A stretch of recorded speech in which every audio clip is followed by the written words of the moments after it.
అందరికీ నమస్కారం. కథ కలవారి కోడలు. ఒళ్ళంతా నొప్పులుగా భారంగా ఉంది. మెలకువ వస్తూ పోతూ ఉన్నట్లుగా ఉంది. ఏమైంది నాకు? అప్పుడప్పుడు మందులేవో మింగుతున్నట్లు తెలుస్తుంది. పక్కకు ఒత్తిగిలబోయిన నేను అత్తయ్య మాటలు వినిపించి కదలకుండా అలాగే ఉండిపోయాను. నేను కూర్చుంటాను గాని నువ్వెళ్ళి కాసేపు నడుము వాల్చు. ఇంతమందిమి ఉన్నాం.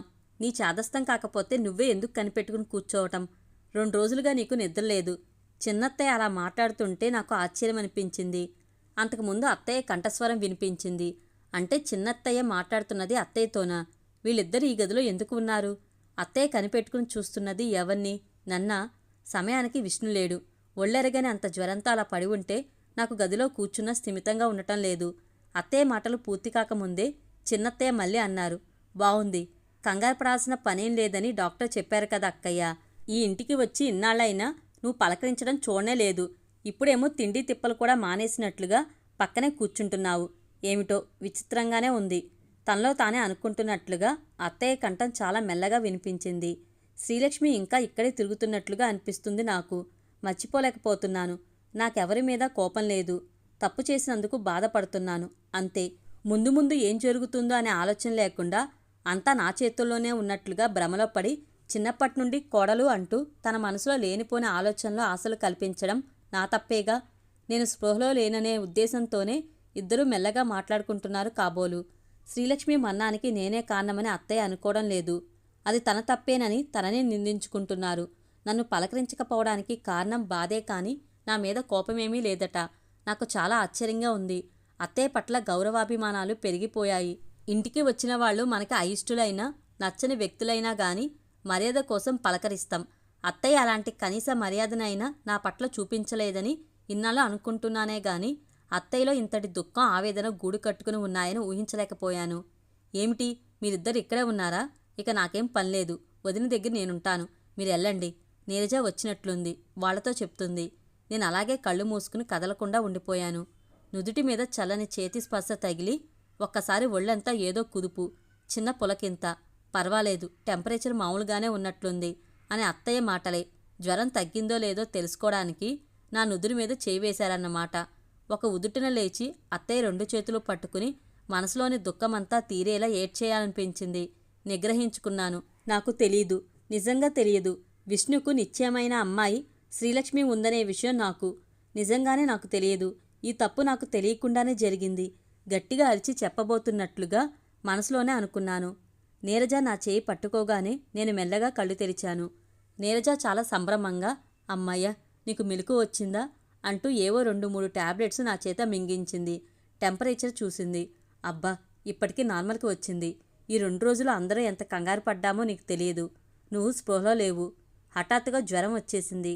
అన్నయ్యకేమో ప్రయాణం మానటానికి వీల్లేని పరిస్థితి. అన్నయ్య ఒక్కడు వెళ్ళటం కాదుగా, ఆయన ఎవరికో వీలు కాదేమోనని సందేహంగా అంటే అన్నయ్య తప్పనిసరని చెప్పి ఒప్పించాడట.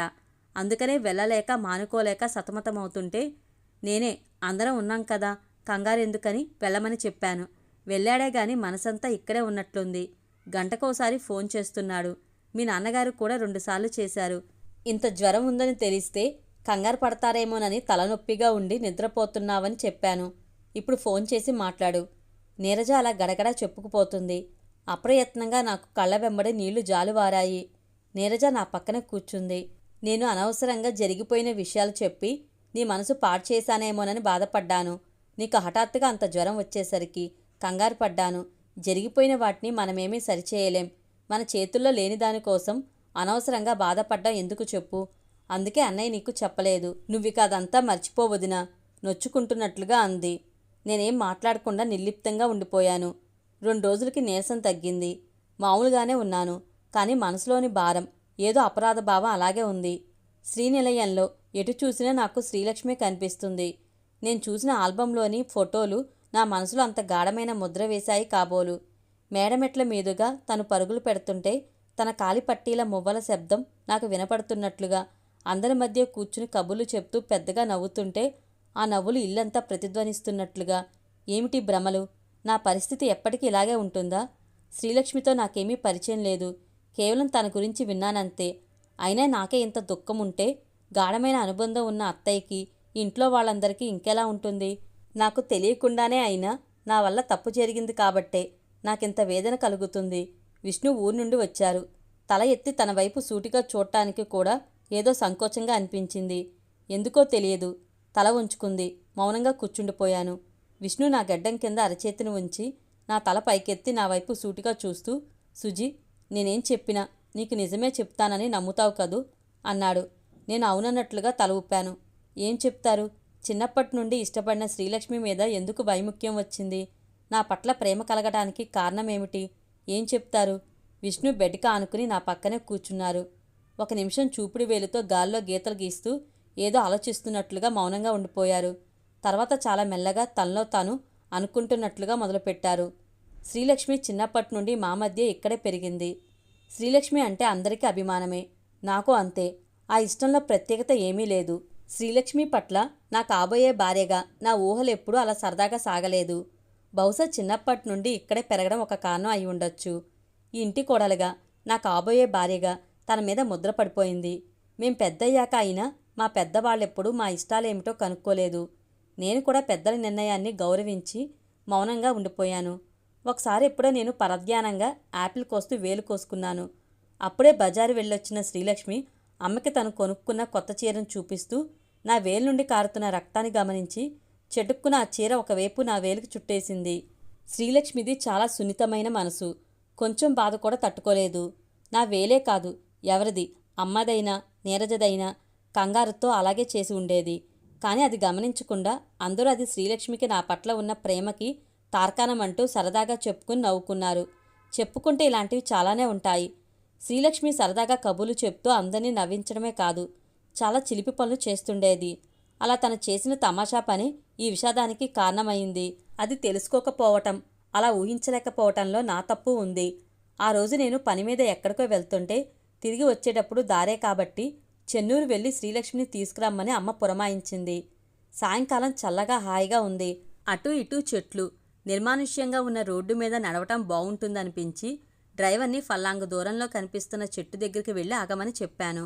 కొంచెం దూరం నడిచేసరికి శ్రీలక్ష్మి, అబ్బా, నడవటం బోరుగా ఉంది బావా అంటూ రోడ్డు వారగా ఉన్న పెద్ద చెట్టు దగ్గరికి వెళ్ళి ఆనుకుని నిలబడింది. 4 అడుగులకే నీకు విసుగొచ్చిందా? జీవితాంతా నాతో కలిసి ప్రయాణం చేయాలి మరి సరదాగా అన్నాను. శ్రీలక్ష్మి పక్కు నవ్వింది. నువ్విలా రోడ్డు మీద నడుస్తూ ఉంటే నేను నీకు తోడుగా నడుస్తూ ఉండాలా అంది. వెంటనే కొంచెం సీరియస్గా చూస్తూ, బావా, నేనొకటే అడుగుతాను, ఏమనుకోకుండా నిజంగా నిజమే చెప్తావా అని అడిగింది. నేను నిజం చెప్పనేమోననే అనుమానం నీకెందుకు వచ్చింది? అడుగు అన్నాను. ఒక విషయం ఏదో ఆలోచిస్తున్నట్లుగా ఉండి తర్వాత మెల్లగా, నేను ఎవరినైనా ఇష్టపడి పెళ్లి చేసుకోవాలనుకుంటే నువ్వు బాధపడతావా, కోపం వస్తుందా? నిజమే చెప్పాలి అంది. ఊహించిన ప్రశ్నకి ఆశ్చర్యపోయాను. శ్రీలక్ష్మి వైపు నిశ్చితంగా చూశాను. చూపులు క్రిందకు వాల్చేసింది. నేను పెద్దగా ఆలోచించకుండా వెంటనే చెప్పేశాను. నువ్వు ఎవరినైనా ఇష్టపడి పెళ్లి చేసుకుంటానంటే నేనెందుకు బాధపడతాను? నీ ఇష్టం నాకు ఇష్టమే. నువ్వు ఈ మాట చెప్పకుండా మనసులోనే బాధపడితే కోపం వస్తుంది గాని చెప్పావు కాబట్టి కోపమేమీ లేదు. అయినా కోపం తెచ్చుకోవాల్సిన సంగతేముంది? నేను శ్రీలక్ష్మితో ఎప్పుడూ ఒంటరిగా కూర్చుని మాట్లాడలేదు. అవసరానికే తప్ప మా మధ్య కబుర్లు ఉండవు. మేమిద్దరమే మాట్లాడుకున్నది ఆ రోజు మాత్రమే. నా మాటలు వింటూనే ఎందుకోగాని శ్రీలక్ష్మి పక్కున నవ్వింది. నేను ఎందుకు అని అడిగితే ఏం లేదులే, ఏదో గుర్తుకొచ్చి అంది. ఏం గుర్తుకు వచ్చింది అని అడిగితే తర్వాత చెప్తాలే అంటూ మళ్ళీ నవ్వింది. తను ఇష్టపడ్డ వ్యక్తి ఎవరు, ఏమిటి అని అడిగితే అది తర్వాత చెప్తా అంది. ఈ విషయం అత్తమ్మకి నా ద్వారానే తెలియాలి. నేను చెప్పేంత వరకు నువ్వు మాత్రం ఎవరితోనూ చెప్పడానికి వీల్లేదు, సరేనా అంటూ నా దగ్గర మాట తీసుకుంది. అమ్మ మా పెళ్లి గురించి ఎన్ని రకాలుగా ఆలోచనలు చేస్తుందో నాకు తెలుసు. ఎవరింటికి పెళ్లికి వెళ్ళినా అన్ని విషయాలను శ్రద్ధగా పరిశీలించడం ఒక అలవాటైపోయింది. ఏమైనా లోటుపాట్లు గమనిస్తే అలాంటివి రాకుండా ఎలాంటి జాగ్రత్తలు తీసుకోవాలో, బాగున్న ఏర్పాట్లను ఇంకా మెరుగ్గా ఎలా చేయవచ్చో ఇలా అమ్మ ఆలోచిస్తుండేది. శ్రీలక్ష్మి నిర్ణయం అందరికంటే అమ్మనే ఎక్కువగా కృంగతీస్తుందని నాకు తెలుసు. శ్రీలక్ష్మి ఆనందమే ముఖ్యం కాబట్టి తను ప్రేమించిన వ్యక్తితో పెళ్లి జరిపించడమే మంచిదని అమ్మకి నచ్చచెప్పి చిన్నప్పటి నుంచి పెంచినందుకు కూతురే అనుకుని పెళ్లి చేసి పంపించమని ధైర్యం చెప్పాలని మనసులోనే అనుకున్నాను. నువ్వు స్టేజ్పై మాట్లాడుతుండగా మొదటిసారి చూసినప్పుడు నీలోని అందమైన ఆవేశం, మాట తీరు నన్ను ఆకట్టుకున్నాయి. అనుకోకుండా మీ ఇంటికి రావాల్సిన పని కలగటం, ఆ తర్వాత మళ్ళీ లాయర్ గారింట్లో కలుసుకోవడంతో నీతో పరిచయం పెరిగింది. మంచి వ్యక్తిత్వం గల అమ్మాయిగా నీ పట్ల నాకు ఆకర్షణ, ఇష్టం ఏర్పడ్డాయి. నాకు తెలిసిన ఎందరో అందమైన అమ్మాయిల్లో లేని ప్రత్యేకతలేవో నీలో నాకు కనిపించాయి. శ్రీలక్ష్మి తన ప్రేమ విషయం నాకు చెప్పి ఉండకపోతే నేను అమ్మ వాళ్ళ నిర్ణయానికి కట్టుబడి నా ఇష్టాన్ని మనసులోనే ఉంచుకుని నిన్ను ఒక మంచి స్నేహితురాలుగా మాత్రమే గుర్తుంచుకునేవాణ్ణి. శ్రీలక్ష్మికి ఇంకెవరినో పెళ్లి చేసుకునే ఉద్దేశం ఉందని తెలియగానే నాకున్న సంకెళ్ళు విడిపోయి మనసుకేదో స్వేచ్ఛ లభించినట్లయింది. అందుకే నిస్సంకోచంగా నా ఇష్టాన్ని నీకు చెప్పగలిగాను. తన ప్రేమ విషయాన్ని విని అమ్మ తట్టుకోలేదేమోననే సంకోచంతో శ్రీలక్ష్మి చెప్పలేకపోతుందేమోననే సందేహం కలిగింది. ముందుగా నేనే నా విషయం అమ్మకి చెప్తే అప్పుడు శ్రీలక్ష్మి బెరుకు లేకుండా నిర్భయంగా తన గురించి అమ్మకు చెప్తుందనే ఆలోచన వచ్చింది. ఫోన్లో అయితే అమ్మకు సమాధానాలు చెప్పాల్సి వస్తుందని, ఉత్తరం రాయటమే బాగుంటుందని నెల్లూరు నుండి రాశాను. నేను ఇంటికి వెళ్ళేసరికి శ్రీలక్ష్మి ఆత్మహత్య చేసుకుందనే పిడుగులాంటి వార్త విన్నాను. ఇల్లంతా గందరగోళంగా ఉంది. నాన్నగారిని హాస్పిటల్లో చేర్చాల్సి వచ్చింది. శ్రీలక్ష్మి అలా ఎందుకు చేసిందో అర్థం చేసుకోలేని అయోమయంలో నేనుంటే అమ్మ నిందారోపణలు మరింత బాధించాయి. అప్పుడు హఠాత్తుగా నాకు ఆలోచన వచ్చింది. శ్రీలక్ష్మి నాతో చెప్పిన తన ప్రేమ విషయం నిజం కాదేమో, తమాషా చేసిందని.